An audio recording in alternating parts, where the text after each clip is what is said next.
Bueno, muchas gracias por continuar con nosotros. Si quieren, escuchamos entonces el audio del secretario general de la Organización de Estados Americanos que se dio precisamente en el marco de esta reunión con los principales líderes de las pandillas, donde se instaló una mesa formalmente, hubo una petición de parte de los líderes de las pandillas y, por supuesto, palabras del secretario de la OEA. Veamos.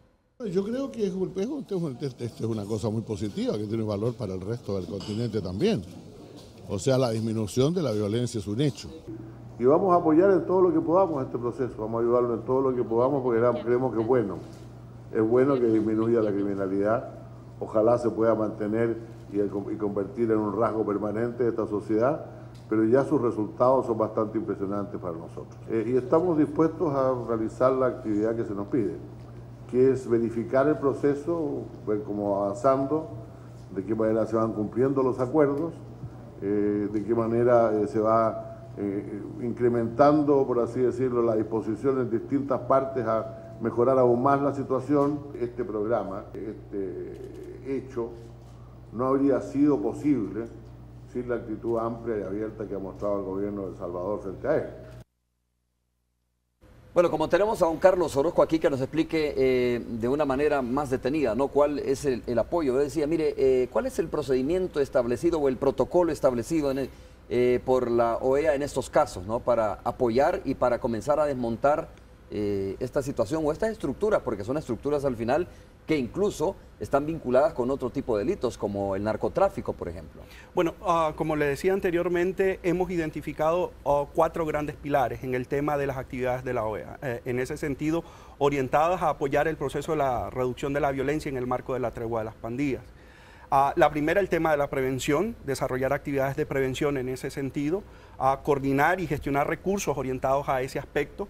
El tema de la búsqueda de reformas al sistema penitenciario, sobre ese particular también. El tema de la creación y el apoyo al Comité de la Reducción de la Violencia Armada a El Salvador como un mecanismo de coordinación de esas iniciativas, de esos esfuerzos que se vayan a desarrollar sobre esa base. Y el otro pilar importante también, el tema de asistencia a las víctimas, rehabilitación, apoyo al desarme. Cuando digo rehabilitación me refiero a temas de reinserción, es decir, iniciativas orientadas a esos aspectos.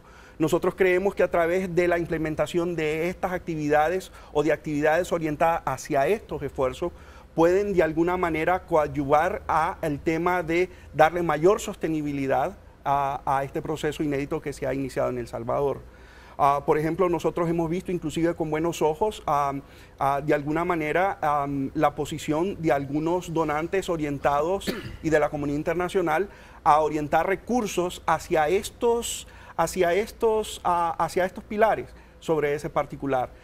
En coordinación con la sociedad civil, en coordinación con las instituciones involucradas, para efectos de, como decía anteriormente, tratar de garantizar de la mejor manera la sostenibilidad de ese proceso, porque solamente a través de estas iniciativas que se puede tratar Orozco, y estamos hablando en las reformas al sistema penitenciario, ¿de qué estamos hablando? ¿De qué posibilidades? ¿De flexibilizar, de adecuar la legislación?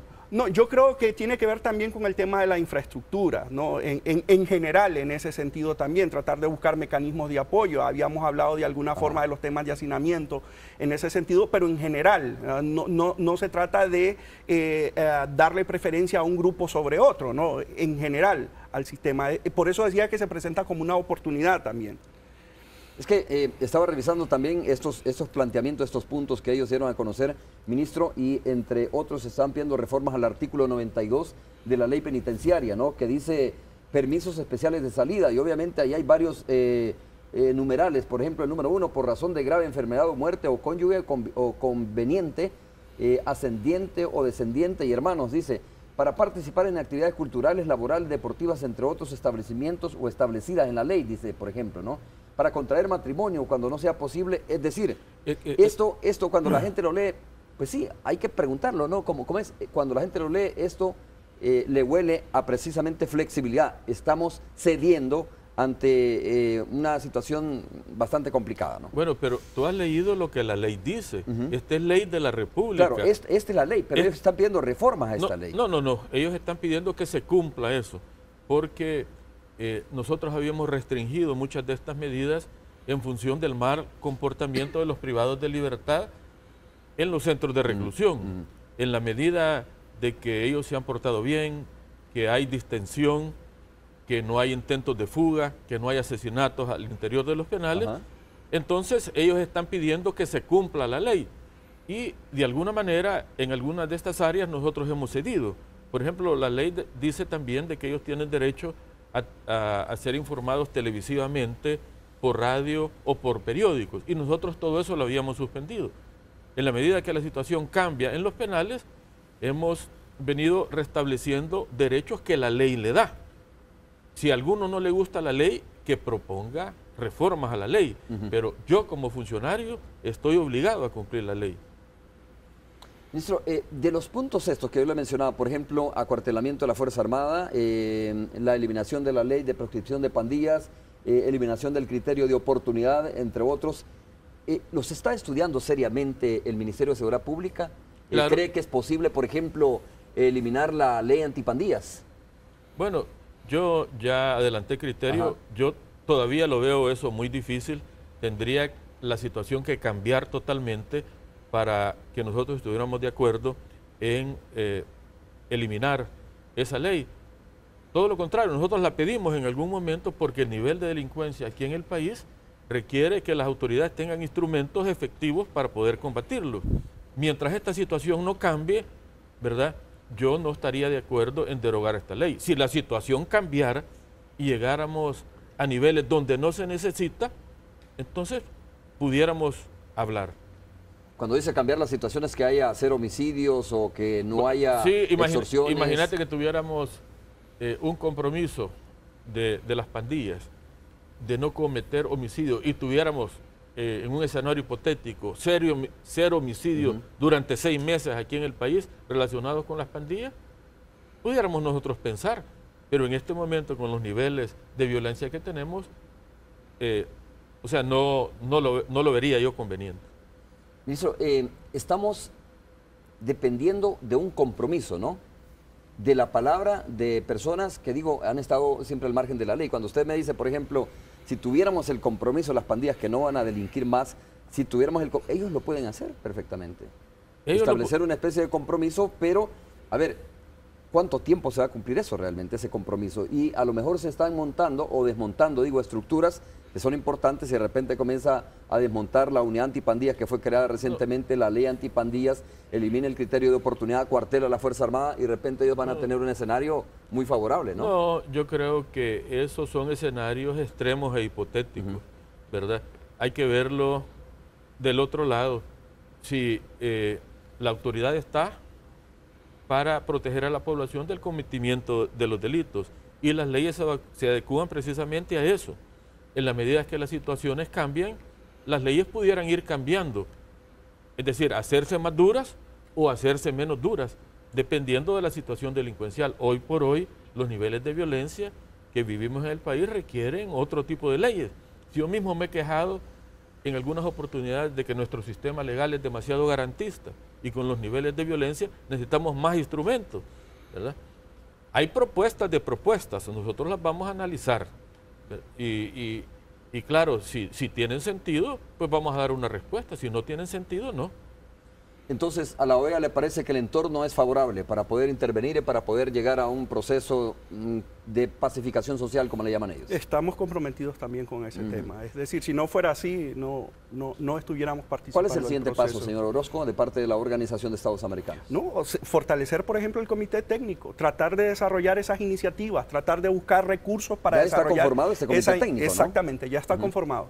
Ya está conformado y la idea es tratar de desarrollar y ejecutar esas iniciativas con el propósito de facilitar y garantizar este proceso también. Mira, Romeo, yo creo que a la población salvadoreña hay que explicarle un poco de qué estamos hablando. Cuando hablamos del comité técnico, estamos hablando de que este comité técnico es un comité ejecutivo de otra comisión más grande que se llama Comisión Humanitaria. Esta Comisión Humanitaria nace de iniciativas del Nuncio Apostólico, en donde invita a la empresa privada, a la academia, invita a sectores intelectuales para que se incorporen a apoyar este proceso de pacificación del país. Entonces, esa comisión, que hoy se ha convertido más bien en una fundación humanitaria, tiene como cabeza esta comisión técnica. Y en esta comisión técnica está el representante de la Organización de Estados Americanos, están los miembros de esta comisión técnica, y también ha habido una solicitud del secretario general al señor presidente de la República de que el ministro de Justicia y Seguridad se convierta en el enlace entre esta comisión técnica y el gobierno. Bueno, dije que iba a leer, ministro, precisamente, señor Orozco, el contenido de esta propuesta, ¿no? Uno, mire, póngale atención para que usted vaya viendo más o menos cuáles son las propuestas que están haciendo los negociadores a los principales líderes de las pandillas o a las pandillas y al Ministerio de Seguridad Pública. Uno, acuerdo local de no agresión entre miembros de pandillas residentes en el municipio. Ese es un compromiso que ellos están adquiriendo, ¿no? Dice, compromiso pandilleril, o mejor dicho, es la petición que le están haciendo los mediadores a los principales líderes. Compromiso pandilleril de reducción y erradicación de prácticas delictivas como homicidios, extorsiones, hurtos, robos y secuestros. El número 3 dice, municipios donde transitan libremente todos los ciudadanos, incluyendo miembros de pandillas. 4. Municipios donde las pandillas entregan voluntariamente las armas que poseen. 5. Municipios donde los miembros que representan a las pandillas se integren a los colectivos comunitarios que trabajen en pro del desarrollo local.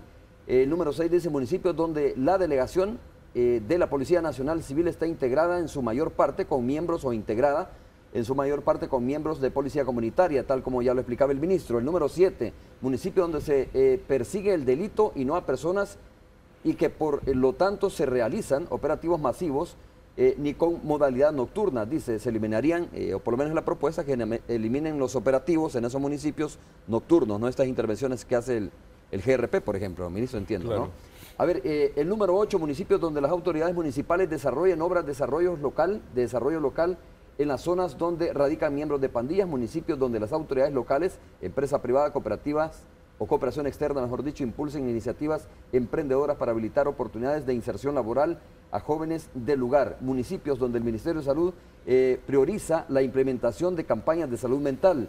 11, municipios donde el Ministerio de Educación impulse programas de nivelación cultural en primaria, bachillerato de forma acelerada. Y finalmente el número 12 dice municipios donde se instale un observatorio criminológico integrado por ciudadanos residentes del lugar. Sí, mira, yo en principio a esa propuesta no le veo problema. El único ítem donde creo que debe discutirse es en el tema donde dice que no se realicen operativos nocturnos, porque eso puede generar polémica. Eso no quiere decir que la policía no va a operar. Ellos están hablando de esa modalidad en particular. Pero en el fondo puede tener sentido. Si tú tenés un municipio donde no se cometen crímenes, entonces, ¿por qué vas a hacer operativos nocturnos? Ahora, si se cometieran crímenes y los delincuentes estuvieran allí, o sea, no te pueden poner límites a la modalidad legal que puedes utilizar para ir a capturar a los delincuentes. Yo creo que ahí es donde puede generarse una polémica, no en el de policía comunitario, porque policía comunitario es el concepto moderno de policía que se está aplicando en Estados Unidos y se está aplicando en Brasil. Yo al único tema que le veo yo que puede generar controversia es eso, pero en ningún momento esto significa, primero, que no van a haber policía o que la policía o la fiscalía no va a perseguir el crimen. Municipio santuario significa municipio donde no se van a cometer crímenes, no significa municipio donde la policía va a dejar de actuar o la fiscalía. Eso hay que dejarlo claro. Ministro, tengo que hacer la pausa, pero es importante esto. ¿Con quién se está negociando? ¿Con todas las pandillas o con una parte de las pandillas? Porque hoy mismo me están informando de un nuevo homicidio, por ejemplo, en Panchimalco, ¿no? En el caserío del municipio del Caracol, creo que se llama.